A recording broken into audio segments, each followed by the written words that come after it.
Ngayon, ang ikikwento ko sa inyo ay patungkol sa drawing. Sino magaling mag-drawing dyan? Comment nga.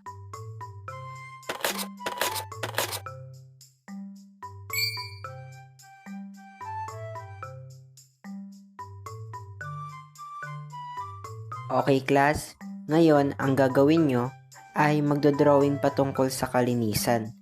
Bibigyan ko kayo ng 30 minutes para tapusin yan ha. Sir, drawing po.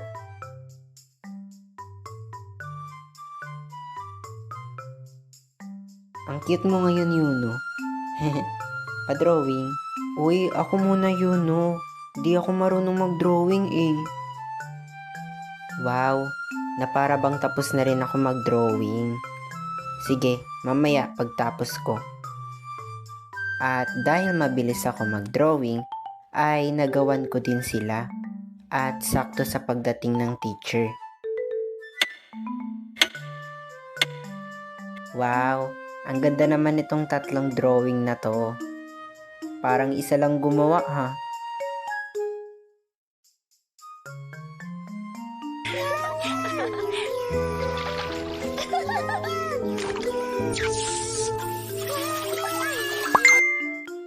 Ano ba yan?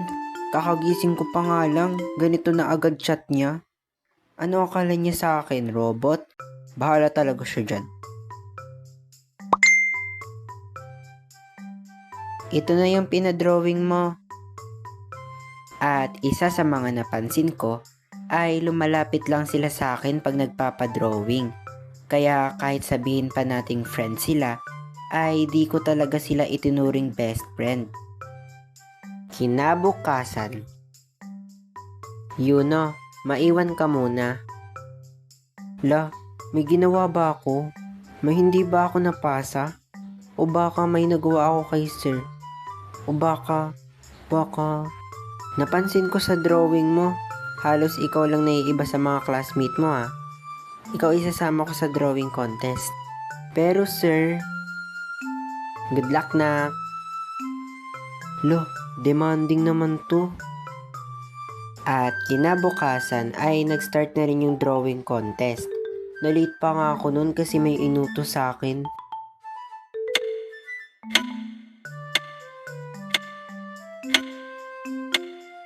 Time's up na.